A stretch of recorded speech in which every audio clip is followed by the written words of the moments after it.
Essa é uma discussão delirante, esdrúxula, anacrônica e contraproducente. É hora de dormir. Mas esta mulher não está pronta para se recolher. Após muitos anos de um casamento infeliz, ela descobriu sentimentos que nunca haviam sido despertados. Seria uma sonhadora romântica arriscando tudo por amor ou uma tola em busca de uma ilusão vazia? O autor, Gustave Flaubert, provavelmente diria que as duas coisas. Madame Bovary. Oi, eu sou o Léo. Oi, eu sou a Marcela. E você está no Olhar Anacrônico, o programa de literatura no seu tempo. Sejam bem-vindos ao nosso canal.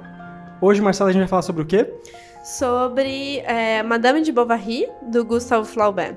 Um francês, né? Por esse nomezinho aí complicado. Faz o biquinho francês. Agora fala Flaubert. Flaubert. Ah, foi bom. Sou bonito. Aprendi todos os idiomas. O francês é meu favorito. O idioma fantástico. Especialmente para xingar. É usar seda em vez de papel higiênico. Eu adoro. Esse livro é de quando? Esse livro ele foi publicado em 1856 até 1857. Mas ele demorou 5 anos para ser escrito. 5 longos anos... trabalhosos até, né? Uhum. Para ser publicado. Eu não lembro, acho que é porque ele foi publicado em folhetinha primeiro, porque teve uma polêmica, Isso, né, que envolveu a publicação do livro. Isso. Mas acho que o período primeiro da publicação é porque era em folhetim, de 56 a 57. Isso aí. Mas é isso, editora? Essa daqui é a Martin Claret, dessa Martin edição. Claret. Mostra as marcações aí, foi uma leitura. Foi a sua primeira leitura dele? Foi uma primeira e única leitura. Boa. Foi uma leitura boa, gostosa, gostou? Foi boa, ela às vezes era um pouco truncadinha, né, porque você não... E eu acho que é proposital do autor, de você não gostar da personagem. Então, você não se compadece com ela, você não tem empatia pela Emma Bovary, né, que é a nossa personagem principal. Então, devido a isso, faz com que você tenha umas dificuldades, às vezes, na leitura, mas nada que dificulte muito a leitura. Vale muito a pena. Já adiantando, né?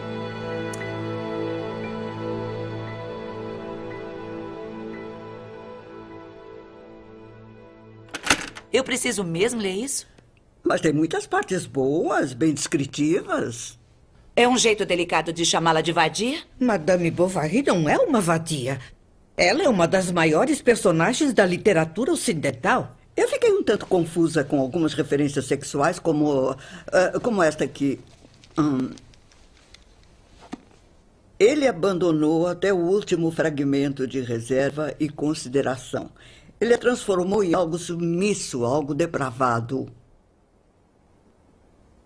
Alguém sabe o que isso significa? Significa que ela é uma vadia. Ele a amarrou ou coisa parecida? Sexo anal. Todo mundo entendeu, menos eu?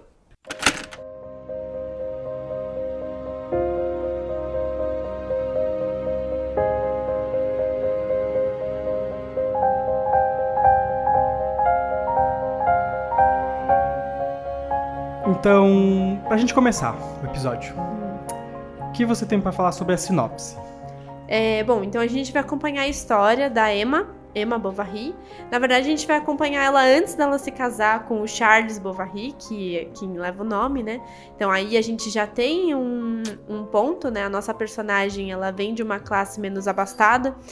Então ela é uma jovem que sonha em se casar, ter filhos, cumprir todo o papel que uma mulher nessa época deveria cumprir. E o Charles Bovary, ele é médico, ele tem o próprio negócio, que é uma botica, né, como se fosse isso. Então ele não exerce o papel mesmo como médico. Mas as pessoas da cidade, como ela não mora em Paris, que era o centro na época, né, do desenvolvimento, de moda, cultural, artes. Então ela vivia numa cidade mais no interior. Então as pessoas contavam muito com o marido dela. Quer dizer que depois vem a se tornar o marido dela, né? Então ela se casa, a gente acompanha essa trajetória, essa vida cotidiana, provinciana desse casal.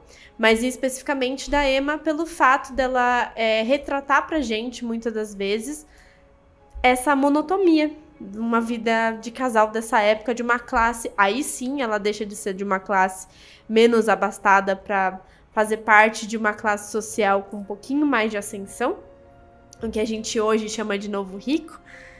Lá era já uma burguesia, né? Ou pequena burguesia, Acho que né? pequena burguesia. Você diria que, dentro dessa sinopse que você passou, assim, é uma história que envolve algum tipo de polêmica, assim? Eu acho que... polêmico, eu não sei bem se é a palavra, porque eu fui muito procurando pra, né, acho que talvez com o nosso olhar de hoje também, a gente vai falar que não tem nada que... né, água com açúcar, exatamente. Não chega a ser uma Jane Austen, onde não tem beijo, nem nada do tipo. Então, a Emma aqui, né, a nossa personagem principal, ela tem envolvimentos amorosos extraconjugais, né? Então, essa é a grande polêmica da questão desse livro. E quando a gente para pra pensar, se a gente estivesse vivendo lá em 1856 e a mulher tendo que cumprir o papel de ser uma boa esposa, boa mãe... Dona de casa, mas não necessariamente ela colocava a mão na massa. Não na classe social que ela pertencia. Então, se você tem essa visão, né, dessa época, você vai falar sim que esse livro é polêmico pelo fato de um dos primeiros encontros que ela vai ter com um desses amantes numa igreja. Então... que tem mensagens aí fortes, né? Exato. E aí a outra coisa também ela já tem mais de um amante, então não basta só ela tá vivendo no pecado, ela... Como não bastasse ter um, ela tem 3? Ela teve 4 acho amantes? Acho que é 2 ou 3, acho que não sei se chega a 3. Suficiente, né? Mas ela comete outros pecados, né? Porque pra Igreja Católica a gente tem 7 pecados capitais. Pelo menos aí ela comete uns 3. Que é a luxúria, ela é avarenta, e ao mesmo tempo também a questão a ira também, ela comete bastante, que ela é bem... Enfim, um monte de pecados. Exatamente. Não, então se a gente para pra pensar, na época, com certeza ele foi considerado um livro polêmico, mas eu já acredito que já tem livros aí que foram bem mais polêmicos, só que talvez as pessoas não estavam tão ligadas. Tem que ver de quando é o retrato de Dorian Gray. É mais intenso essa decadência aí, né? Pode ser, mas eu acho que ainda era, por exemplo, era mais polêmico ter uma mulher escrevendo do que um homem escrever sobre mulher que cometia adultério, sabe? E a gente tá falando de 1800, aqui no Brasil também a gente tem livros que são naturalistas, o Cortiço, que fala de tantas outras coisas, eu acho que é muito mais polêmico nesse sentido do que... Madame de Bovary, se a gente for comparar, né?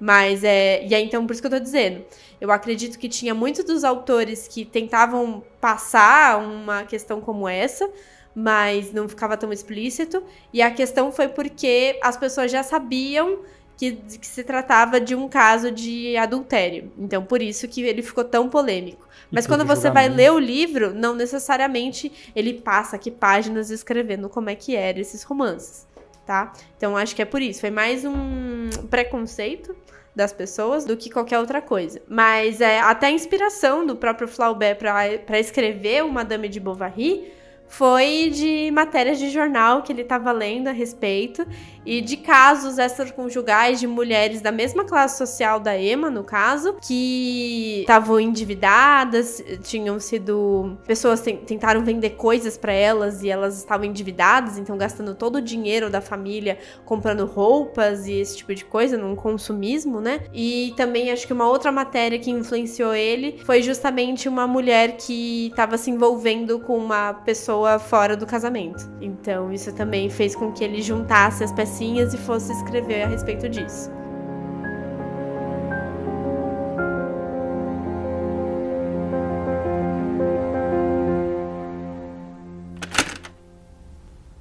Madame Bovary. O Charles esqueceu de devolver isso. Não veio até aqui, pelo meio da floresta, para devolver uma caixa de charutos, veio? Bom, eu estive pensando. Mesmo? No que esteve pensando? Eu percebi que antes de casar eu só contemplava minha vida futura como uma criança em um teatro e ficava sentada lá, toda entusiasmada e ansiosa, esperando a peça começar. Foi uma bênção na minha juventude não saber o que iria acontecer de verdade. Quando olho para o passado, parece que eu era uma prisioneira inocente. Condenada não à morte, mas à vida, porém sem consciência do que apenas significava. Quanto mais eu vivo, mais claramente no geral eu sinto que a vida é uma decepção.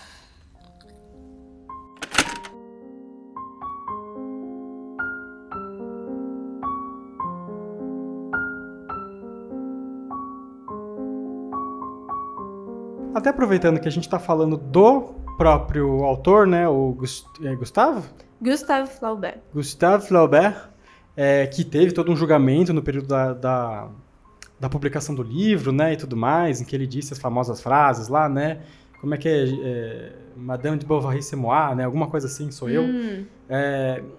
Eu gostaria também que a gente pudesse se aprofundar um pouquinho na perspectiva do autor, que é alguma coisa que a gente sempre gosta de falar aqui, né, a obra fala muito do autor, e eu gostaria de saber o que você acha, a princípio, né, o que você acha que o Madame de Bovary fala sobre o Gustave Flaubert?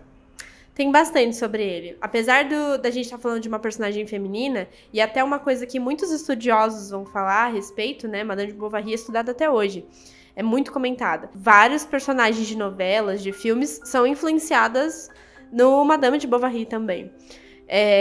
O ponto de que a Emma, a nossa personagem principal aí, ela é uma personagem frustrada, né? Eternamente frustrada. Então, foi prometido para ela uma vida promissora, com um futuro muito próspero, e não foi nada disso que ela encontrou. Então... Acho que, acima de tudo, feliz, né? Feliz, exatamente. Uma vida em que ela poderia se realizar. E até mais como mulher, aí digo até como mulher, o papel da mulher ali era muito simples, era então encontrar e fazer um bom casamento, então encontrar um bom marido, fazer um bom casamento, e fazer um bom casamento onde ela não precisasse trabalhar, ela tivesse pessoas para servi-la, para que ela tivesse tempo para ser uma boa esposa e uma boa mãe. Então, no caso, ter filhos. E depois disso, ela vai viver no paraíso, né? Aquela famosa frase, mãe padece no paraíso. Exatamente, padece no paraíso. Então, ela, durante toda a construção dela, foi colocado para ela que era isso que ela ia viver. E, né? Então, ela leu livros também a respeito que era sobre romances e que tinham felizes para sempre. E nada desde o início foi exatamente como ela quis. Então, ela escolhe o Charles, literalmente ela escolhe, porque ela não era feia nem nada do tipo, mas ela não era de uma família tão rica. Ela gosta dele, então, de começo, enfim, ele é um médico, né? A questão do nome, né? Chama muita atenção dela, ela vê ali uma oportunidade de crescer, né? Fazer um bom casamento e, quem sabe, sair da cidade dela e ir pra Paris, que é onde poderia acontecer mais coisas. Ela casa, e o que ela vai descrever é que esse casamento é muito... Ela não, né? A história, o narrador, ele é onisciente, né? Mas ele faz muitos julgamentos em cima da nossa personagem, que é a Emma. Ah, é? Vai dizer então que ela lê muito, mas não lê nada, não tem nada na cabeça. Ela tem vários desmaios, que nada mais é do que frescura, sabe? Tipo, a forma como ele escreve deixa isso claro. Ele não tem paciência com a nossa personagem, que ele criou. Mas, basicamente, então, o que eu tô querendo... Casando com o que você perguntou, se isso tem muito do Flaubert, com certeza, porque... então, a gente tá falando de uma mulher que viveu, então, uma vida totalmente frustrada, como eu tava dizendo. Então, ela vai aparecer na história falando que o próprio Charles, que é o marido dela, vai ter horários específicos para dar beijos nela. Algo que vai deixando ela muito frustrada. E aí ela engravida. E quando ela engravida, ela sonha em ter um menino, que vai, então, ser o varão da família e coisa parecida. E ela tem uma menina. Então, todas as questões de frustrações da maternidade, a gente pode ver nessa personagem também. Claro que ele não vai entrar nesse ponto. Isso é algo muito atual, ainda mais nessa época. E depois disso, depois desse casamento totalmente frustrado, dessa maternidade que também não foi exatamente como ela... O que resta pra ela? Esperar a morte. E aí, em vez de só esperar a morte, ela vê oportunidades aí de tentar vivenciar alguma coisa diferente disso. Que é, no caso, os relacionamentos extraconjugais. Então, sentir, viver algo. E eu acredito que o Flaubert vai muito nessa linha.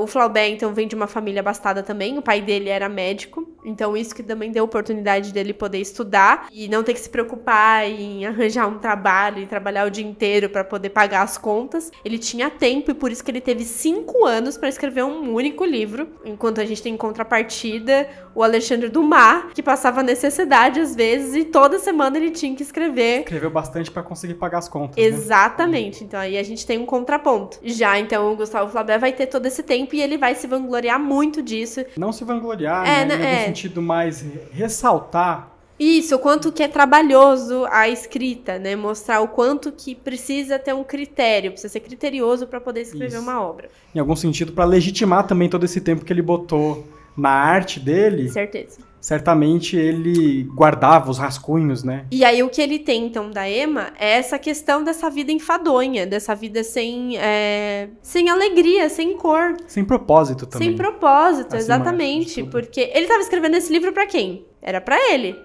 Certo? A Emma tem muito dele que a gente tá falando aqui sobre essa questão da frustração com a vida. Ele vai escolher, muito provavelmente, uma personagem feminina, e aqui eu tô fazendo um juízo de valor, ele vai escolher uma personagem mulher pelo fato de que ele acreditava que era mais fácil falar como era a vida de uma mulher nessa época. Tinha muito menos propósito do que a de um homem, entendeu? O homem poderia tomar as rédeas da situação num momento como esse, como sempre, né?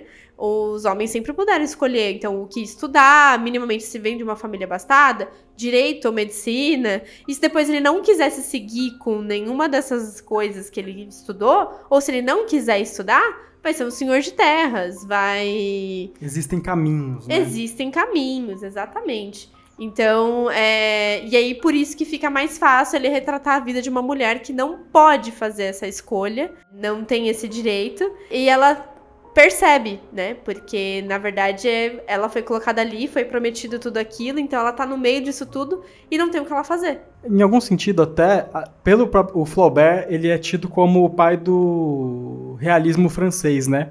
A contragosto dele, porque ele não gostava de se dizer um realista. Talvez você estava falando que ele tinha que ele maltrata ela, chama ela de burra em algum sentido, você vê uma carga moral, talvez seja um livro também com uma carga muito irônica, né? Talvez até de uma espécie de divertimento dele, em algum sentido de falar assim, olha como a vida é de verdade.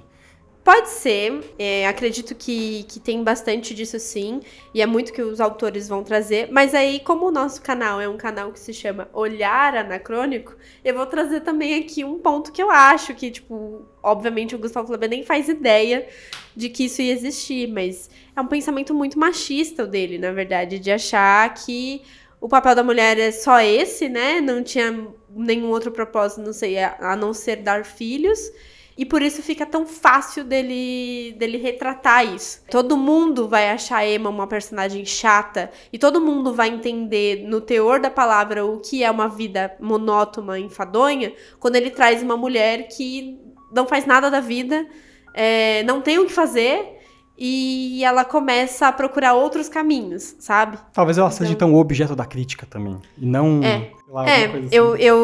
Quem sou eu, gente? Os estudiosos, nem fui ver vários estudiosos o que eles falam, mas eu acredito que é muito mais essa linha. Porque quando a gente pega o personagem, o Charles, que é o médico, que poderia fazer ele pode ter se inspirado no pai dele, que também foi médico. Né? Quando ele vai trazer o Charles, o nosso personagem aí, o Charles, que seria o provedor o provedor da casa, enfim, ele não é o cara que toma as decisões. É a Emma. A Emma quer qualquer outra coisa, ela manipula o Charles pra fazer as coisas da forma como ela quer. Ela escolhe o momento que ela vai ter filhos. Ela influencia em tudo e ela convence eles de que ela precisa de mais roupas ou de qualquer outra coisa. Então ela cria uma dívida, né, pra ele pagar que não tem nada a ver com ele. E ele aceita, tudo ele aceita. Então também... A construção de um homem fraco, né? Um homem fraco, exatamente. E aí foi o que eu falei pro Léo algumas outras vezes também. Tem então tem a Emma como uma visão da pessoa que controla, então... E aí muitos estudiosos vão chamar ela de personagem fálico, pelo fato dela tomar as decisões, enfim. A gente já pode A gente depois pode discutir sobre isso, porque eu não sei se eu concordo tanto com isso. E aí a gente tem também a mãe do Charles, que também vai fazer um papel de que tá dando um conselho, mas tá falando pra ele como ele tem que cuidar da esposa dele. Que a esposa dele tá fazendo drama, tá fazendo frescura, e que ela tem que procurar coisas pra se ocupar. É uma mulher não tendo nenhum pouco de sororidade com uma outra, e falando pro cara como ele tem que conduzir a casa dele e a família dele.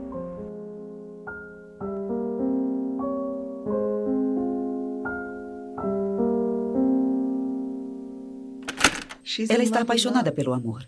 Projeta seu desejo por amor em qualquer um que esteja por perto.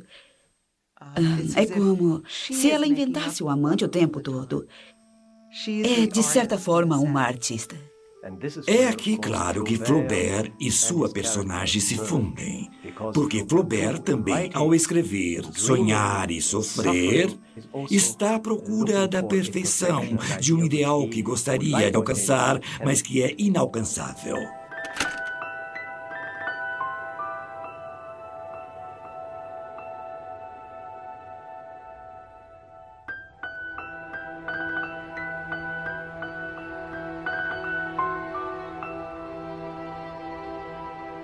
Em algum sentido também, e óbvio que existe essa crítica do papel da mulher central ali na casa, e, enfim, acho que existe também uma crítica, até pelo fato do próprio Flaubert ser um intelectual, um artista, herdeiro, né, mas vivendo da arte e do trabalho dessa arte, de como ele também desprezava essa vida ociosa, essa vida sem propósito, né, que a Emma pode ser o ponto central da crítica dele, de uma vida desencaminhada, né? E como ela também produz sofrimento, não só para a pessoa, mas para todo mundo ao redor dela, mas para uma sociedade, que ela é uma espécie de um representante de uma sociedade maior. É um símbolo. Isso, perfeito, ótima palavra. É um símbolo. Um símbolo de uma sociedade maior que ele observa. Que está muito centrado nessas pequenezas da vida, em que existe muito consumismo, existe então esse apego mais a esses prazeres menores, talvez sexo, luxúria, prostituição. Ela vai ter o arquétipo, é o arquétipo da pequena burguesia. E, enfim, ele tá trazendo isso de como são essas pessoas, como elas são mesquinhas. Não só mesquinhas, mas vazias acima de tudo. E a mesquinheza dela, se é que existe essa palavra, é resultado desse vazio, né? Tanto que a própria palavra vaidade vem da palavra vazio, né? Do latim. E aí o que eu tava dizendo aquela hora sobre talvez não concordar tanto com a questão de que ela toma todas as decisões, como se ela pudesse escolher as coisas, é ela que escolhe então as coisas, como elas vão ser, ela escolhe, inclusive dando um spoiler do livro, ela escolhe se matar. Né? Então, quem é a pessoa que tem o direito de fazer isso com a própria vida, sabe? Ainda mais uma mulher. Eu entendo esse pensamento, mas eu não sei se eu concordo, porque no final das contas é aquele pensamento filosófico, no sentido de o homem tá inserido na sociedade e então o homem não é mau porque ele é mau, sabe? O homem é influenciado por toda uma questão externa e faz com que ele se torne ruim. Eu tô trabalhando com a mesma ideia da mulher nesse caso. O que a Emma poderia fazer? Porque as pessoas estão trazendo então como se ela tomasse todas as decisões, ela fosse uma mulher muito decidida e enfim, ela é o personagem masculino, enfim, pode ser, só que ao mesmo tempo eu vejo ela como uma personagem que o que mais ela poderia fazer, sabe? Eu vejo ela frustrada com tudo, tendo que aceitar tudo isso, e aí ela tem as fases dela de depressão, enfim, ela fala assim, ela escolheu trair o marido. Com certeza, mas ela também foi iludida. Todos os outros personagens iludiram ela de que ela ia poder viver alguma outra coisa. É que a gente acaba também aí olhando para a obra com uma carga moralista, né? E acho que é a forma errada de se olhar para a obra, porque não existe justificativa. E todo mundo sofre em algum sentido. Mas ela quis porque ela quis. E eu acho que a gente pode dizer que ela é uma personagem fálica, no sentido de que ela é a maior agente daquele relacionamento e o homem, o marido dela, se coloca numa posição de submissão.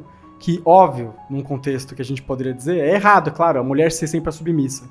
Mas naquele contexto social, o homem deveria ser o agente, o atuante, né? Eu entendo, mas o que eu tô tentando trazer é que, mesmo com tudo isso, a minha visão também tá sendo pra que ela acaba sofrendo influência da sociedade em si. Foi prometido pra ela que ela ia ter uma vida feliz.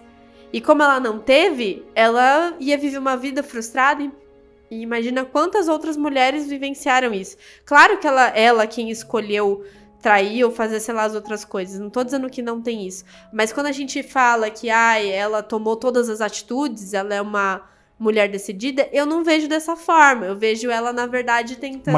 Como uma desesperada.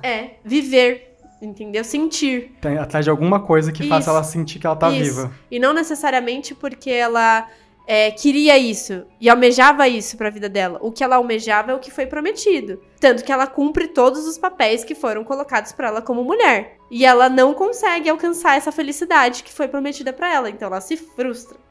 Então é por isso que eu tô dizendo. E aí, desesperadamente, ela tenta sentir a todo momento alguma coisa. E é por isso que eu não vejo ela como uma mulher tão decidida assim. Eu vejo ela, não é fruto, mas ela... Como resultado, produto, exatamente. Produto das influências do que ela tava sofrendo ali. Como todos nós também, né? Exatamente. Aqui, hoje, agora. Isso.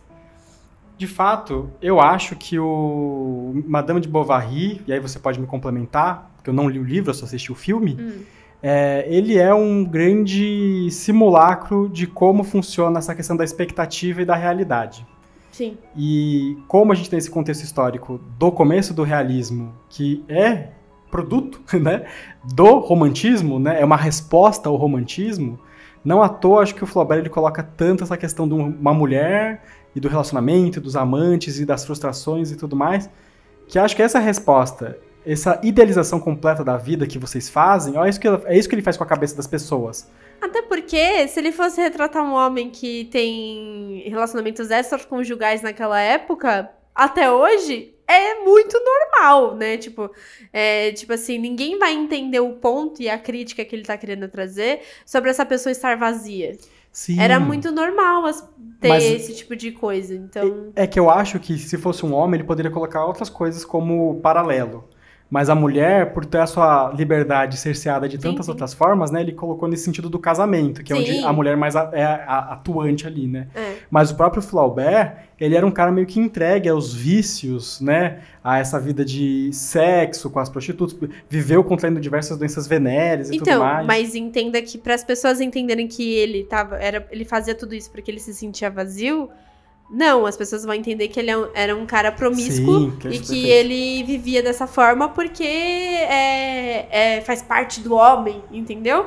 E não porque ele sentia um desprezo por essa sociedade e a forma como a vida estava seguindo. Talvez um pessimista, né? Até num sentido geral. Isso, ninguém ia ver isso dessa forma, entendeu? Perfeito.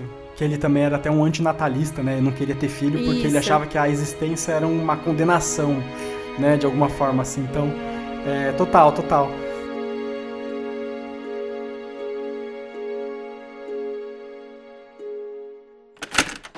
Na busca desesperada de Emma pelo amor perfeito, Flaubert previa nossa própria obsessão pela felicidade eterna. Na França, a ideia do desejo contínuo chegou a ser chamada de bovarismo. O bovarismo existe em todos nós, todos que temos um pouco de imaginação e que temos uma certa frustração. Usamos essa imaginação para perceber a frustração. É um círculo vicioso e, portanto, é preciso amar a frustração, porque ela permite que eu continue sonhando. Sabemos que são apenas comerciais, mas ainda assim a televisão nos fascina. Ela alimenta nosso desejo por fantasia, emoção e romance. A grande fuga pode ser nossa se pudermos pagar.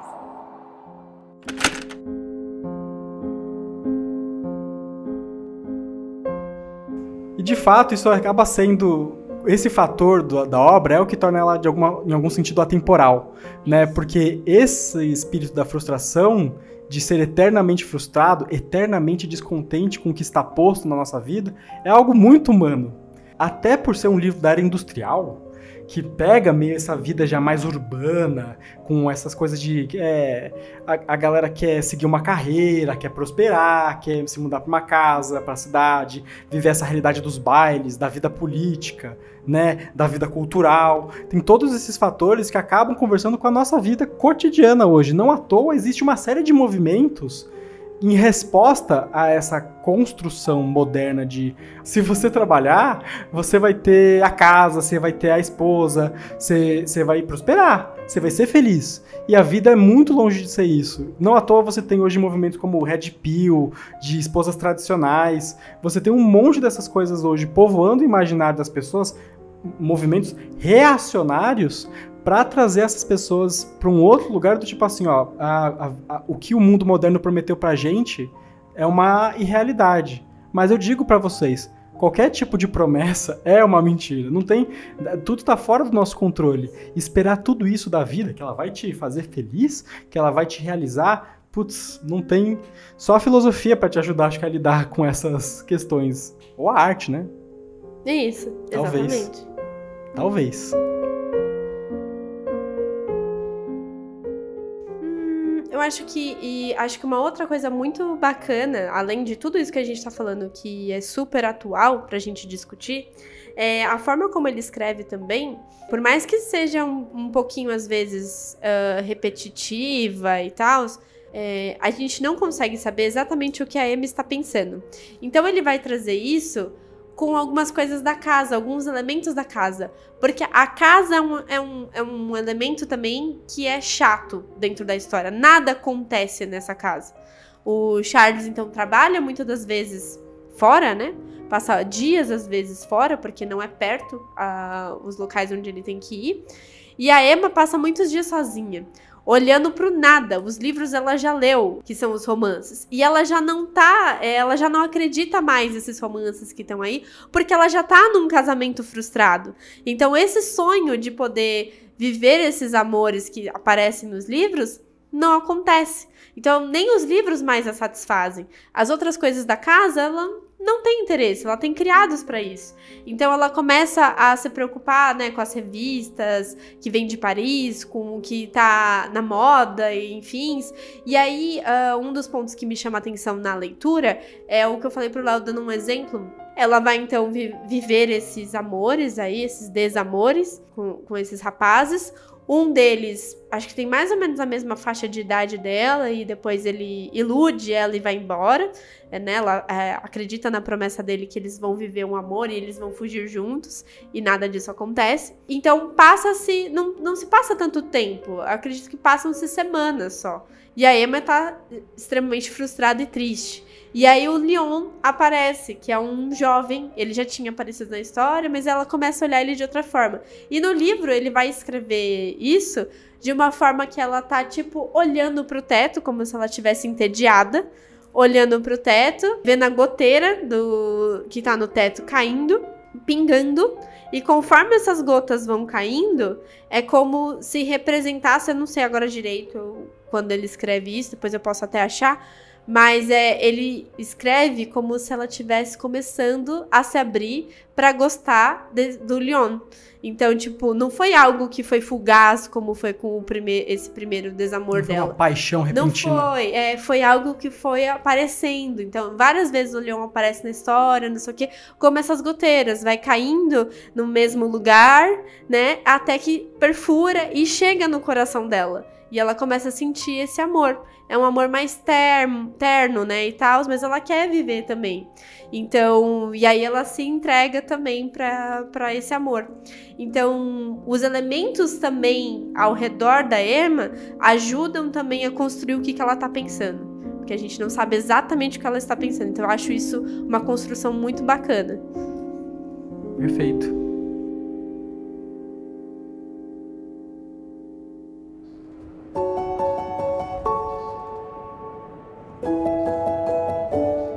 Em que prateleira você colocaria esse livro? A gente conversou e acho que a prateleira ideal para esse livro seria Mente Vazia, Oficina para o Diabo. Bom, é isso, eu gosto. Mente Vazia é oficina do diabo, né? É do diabo? Para o diabo é ótimo. Parece que vai trabalhar bastante lá, né? Às vezes vai. Às vezes sim. Tem uma mesa preparada na Mente Vazia, né? Para o diabo. Exatamente. Amém. A igreja concorda. Total. É isso, então. A gente vai ficando por aqui. Manda os nossos... A gente precisa que vocês colaborem com a gente, começam a seguir, se vocês não seguem a gente lá no Instagram também, Olhar Anacrônico. Caso vocês queiram mandar algum e-mail pra gente, olaranacrônico20@gmail.com. E sigam a gente aqui no nosso canal do YouTube, a gente tá começando, a gente já tem o nosso canal no Spotify, já tem um tempinho, e agora a gente tá tentando trazer aqui pro YouTube pra vocês um pouquinho também mais de qualidade. Conteúdo a gente sempre trouxe, então sigam a gente e compartilhem aí. Tá bom assim, Leonardo? A Marcela é toda educada. Se vocês quiserem, assim, sem querer atrapalhar, se não for incomodar, por favor, curtir, comentar. A gente também, ó, assim, sem querer incomodar, mas a gente também tem uma página. Tá bom, perfeito, é isso. Tchau, gente. Era isso, gente. Muito obrigada. Abraços e até a próxima. Tchau, tchau.